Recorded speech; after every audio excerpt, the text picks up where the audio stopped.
आप सभी का स्वागत है। ऑस्ट्रेलिया वीज़ा अगर आप अप्लाई करने वाले हैं या अप्लाई कर चुके हैं या आपका भी रिफ्यूज़ल आ गया है और अप्लाई करने वाले हैं, रिफ्यूज़ल से बचना चाहते हैं, तो इस वीडियो में हम डिस्कस करने वाले हैं वो कुछ सभी रीजंस जो अभी ऑस्ट्रेलिया वीज़ा के रिफ्यूज़ल का सबसे बड़ा कारण बने हुए हैं।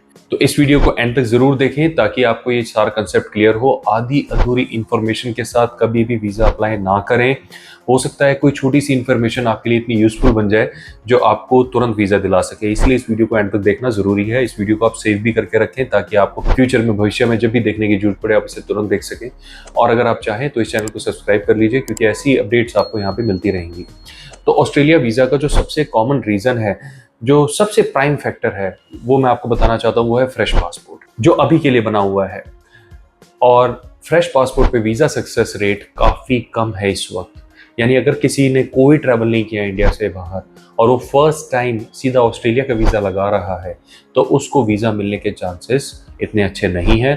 रेयर केसेस में ही वीज़ा मिलेगा, अदरवाइज मैक्सिमम केसेस में वीज़ा रिफ्यूज़ होगा। दूसरा जो सबसे प्राइम रीज़न है वो है सोर्स ऑफ इनकम। यानी आप यहाँ पे क्या काम कर रहे हैं। काफ़ी सारे लोग हैं वो दिखाते हैं जी हम यहाँ पे फ्रीलांसिंग कर रहे हैं। यूजुअली फ्रीलांसर्स का ऑस्ट्रेलिया वीज़ा सक्सेस रेट बहुत अच्छा नहीं होता।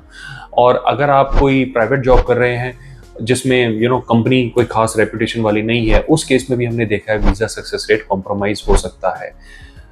अगर आपकी गवर्नमेंट जॉब है तो इसमें सक्सेस रेट अच्छा होगा अगर गवर्नमेंट जॉब तुरंत ना लगी हो। यानी अगर आपने 2 महीने पहले, 3 महीने पहले जॉब लगी है, अच्छी जॉब है, गवर्नमेंट जॉब है, तो फिर उसमें आपका वीज़ा सक्सेस रेट अच्छा नहीं होगा। क्यों? क्योंकि आपने बहुत ही जल्दी वीज़ा अप्लाई कर लिया। इन कॉन्ट्रास्ट अगर आपको काम करते हुए 1 साल से ऊपर हो गया है तो बहुत अच्छा आपको रिजल्ट देखने को मिल सकता है। क्योंकि ऑस्ट्रेलिया में यूजुअली गवर्नमेंट एम्प्लॉयज़ को थोड़ा सा ज़्यादा रिकमेंडेशन दी जाती है। ऐसा नहीं है कि उनको 100% वीज़ा मिलते हैं, लेकिन उनको वीज़ा मिलने के चांसेस बाकी प्रोफाइल्स के मुकाबले थोड़ा सा ज़्यादा बेटर होता है। इसके अलावा अगर किसी का नेगेटिव इमिग्रेशन रिकॉर्ड है, नेगेटिव इमिग्रेशन रिकॉर्ड जैसे कहीं से डिपोर्टेशन हो गया हो या फिर कहीं पे ओवरस्टे हो गया हो, तो उस केस में भी ऑस्ट्रेलिया का वीज़ा मिलना थोड़ा सा मुश्किल होता है। तो अगर किसी का पॉजिटिव इमिग्रेशन रिकॉर्ड है, बिल्कुल पॉजिटिव चल रहा है, कहीं पर टाइम से गए हैं, कहीं से भी मतलब जहाँ पर भी गए हैं टाइम से, हमेशा टाइम से वापस आए हैं, कहीं पर भी ओवरस्टे नहीं किया है, कोई डिपोर्टेशन का तो मतलब ही नहीं, तो ऐसे केसेस में वीज़ा का मिलने का रेशियो इंप्रूव हो जाता है अगर पहले की दोनों कंडीशन मीट हो रही हैं तो। यानी ट्रैवल हिस्ट्री भी है और सोर्स ऑफ इनकम भी अच्छा है। नेक्स्ट आ जाता है इनकम कितनी है, यानी आपका फिगर कितना है इनकम का, बेसिकली कितना कमाते हैं, how much do you earn. Usually ये देखा जाता है कि परचेसिंग पावर पैरिटी ऑस्ट्रेलिया की 4:1 है। यानी जो 50,000 में अगर आप यहाँ पे एक लाइफस्टाइल गुजारते हैं तो ऑस्ट्रेलिया में वही लाइफस्टाइल गुजारने के लिए आपको 2 लाख या थोड़ा सा उससे ज़्यादा चाहिए होगा सेम लाइफस्टाइल गुजारने के लिए।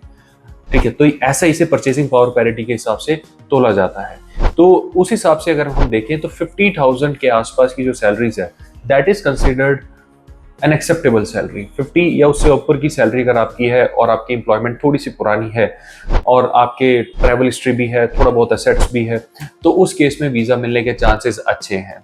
राइट, अगर ये चीज़ें मीट नहीं होती हैं तो फिर वीज़ा मिलने के चांसेस कम है। ये पॉसिबल रीज़न है। नेक्स्ट आ जाता है जिनसे आप इनविटेशन लेते हैं। इनविटेशन वाले केसेस में आप देखेंगे पिछले 1 साल से सबसे ज़्यादा रिफ्यूज़ल आ रहे हैं। पहले ऐसा नहीं होता था। पहले अगर आपके पास इनविटेशन होता था तो वीज़ा मिलने के चांसेस हमेशा इंप्रूव होते थे, बट पिछले 1 साल से जिनका इनविटेशन है वो भी यहाँ पे रिफ्यूज़ल झेल रहे हैं। उसका रीज़न है, देखिए, जिनसे भी आप इनविटेशन मंगा रहे हैं सबसे पहले वो आपसे रिलेटेड कैसे हैं। अगर वो ब्लड बॉन्ड वाले हैं फिर तो ठीक है। अगर वो सिर्फ कजन या कोई दूर के डिस्टेंट फ्रेंड है तो उस केस में उनकी खुद की प्रोफाइल सुपर स्ट्रांग होनी चाहिए, या खुद भी फाइनेंशियली स्टेबल हो, अच्छी जॉब कर रहे हो, अपनी प्रॉपर्टी हो, अपनी नहीं है तो रेंटल प्रॉपर्टी है तो जिसमें उनको रहते हुए टाइम हो गया हो, इमिग्रेशन रिकॉर्ड उनका भी साफ सुथरा हो और लीगल तरीके से ऑस्ट्रेलिया में आए हो। ये सारी चीज़ें एक्सवाइजेड ब्ला ब्ला आपने सुना होगा, हमारे से पुराने वीडियोस में भी हम लोगों ने डिस्कस किया होगा। तो ये सारी चीज़ें यहाँ पर भी मीट होनी चाहिए। ओके, और जो एप्लीकेंट है जो खुद जा रहा है तो उसके तो हमने अभी डिस्कस करे हैं, उसकी भी ये कंडीशन सारी मीट होनी चाहिए। नेक्स्ट पॉइंट है, अगर ये सारी चीज़ें किसी की सही है, मान लीजिए वो अच्छा कमा रहा है, ट्रैवल हिस्ट्री भी अच्छी है, एसेट्स भी हैं अपने नाम पे, सारा कुछ परफेक्ट है, उसके बावजूद भी रिफ्यूज़ हो रहा है, तो नेक्स्ट पॉसिबल रीज़न हो जाता है रिफ्यूज़ल का जो आपकी फाइलिंग है वो। या तो आपने फाइलिंग में ट्रैवलिंग डॉक्यूमेंट्स ठीक से नहीं बनाए हैं, फाइलिंग में आपके डॉक्यूमेंटेशन कंप्लीट नहीं है, हो सकता है आपने ट्रैवल आइटनरी ठीक से ना बनाई हो, अनसीजनल ट्रैवल आइटनरी बना दी हो, होटल वाउचर्स आपने लगाए हो जबकि होटल में आपकी रिजर्वेशन ही नहीं है, तो ऐसी चीज़ों से आपको बचना होगा। अगर आप डमी वाउचर लगा रहे हैं तो एक्सप्लेन करें कि मैं ये just for your reference attach कर रहा हूँ, मैंने एक्चुअल में बुकिंग नहीं करी है, ये लिखना चाहिए। It is a matter of common sense. तो हमें ये बताना होता है काउंसलर को, अदरवाइज उसको लगता है कि आप ओवर स्मार्ट बन रहे हैं और हमें चीट करने की कोशिश कर रहे हैं। कोई तरीके का इंडिकेशन जा सकता है। और अगर आपने होटल कंफर्म करा लिया है तो वैसे भी होटल कंफर्म कराने में कोई पैसा ज़्यादा लगता भी नहीं है। आप पे एट होटल भी वाउचर लगा सकते हैं, खाली क्रेडिट कार्ड की डिटेल भी डाल सकते हैं, उससे भी काम बन जाता है, उसमें तो कोई खर्चा होता ही नहीं है। तो डमी लगाने से अच्छा है कि आप ऐसे रिजर्वेशन के वाउचर लगा लीजिए, ज़्यादा बेटर है। और फ्लाइट कंफर्म लगाने की कोई ज़रूरत नहीं होती। फ्लाइट का पीएनआर कॉपी बनाइए। मैं हमेशा आपको बोलता हूँ ऑस्ट्रेलिया में भी आप पीएनआर कॉपी यूज़ कर सकते हैं। आप कई बार एक क्वेश्चन करते हैं पीएनआर कॉपी होता क्या है। देखिए सिंपल सी बात है, पीएनआर कॉपी वो है, आपने एक टिकट की कॉपी दिखाई जिसपे पीएनआर नंबर लिखा है, दैट्स इट, वो पीएनआर कॉपी है। अब पीएनआर नंबर जिसपे लिखा होता है वो कॉपी होनी चाहिए जो एक्चुअल में पीएनआर उससे उठाई गई हो। ऐसा ना हो आपने किसी और की डमी नाम चेंज करके लगा दी हो, उससे बचें आप, वो गलत है। ऑल्दो पीएनआर वो कैंसिल हो जाएगा जब तक ऑस्ट्रेलियन हाई कमीशन उस प्रोफाइल को रीड करेगा, लेकिन एटलीस्ट ये तो क्लियर हो जाएगा ये पीएनआर उठाया आप ही ने था या आप ही के लिए उठाया गया था, किसी और का नहीं था, राइट। अब मान लीजिए किसी और पीएनआर को उन्होंने एक्सेस किया जो वो किसी और के पास में टिकट रही होगी, तो उनको फिर अगेन चीटेड फील होगा। तो इसलिए मैं पीएनआर कॉपीज की स्ट्रॉन्ग रिकमेंडेशन देता हूँ, आप हमेशा उसको बनाएं। किसी भी ट्रैवल एजेंट से बना सकते हैं, किसी भी एयरलाइन में फोन करके उनसे कॉपी मंगा सकते हैं। It is not that difficult, ठीक है। अगर आप खुद फाइलिंग कर रहे हैं तो एयरलाइन से डायरेक्ट मंगाएं, अगर आप अपने ट्रैवल एजेंट से करा रहे हैं तो उनको कहिए पीएनआर कॉपी जेन्युइन लगाएं, उसमें कोई पैसा नहीं लगता है।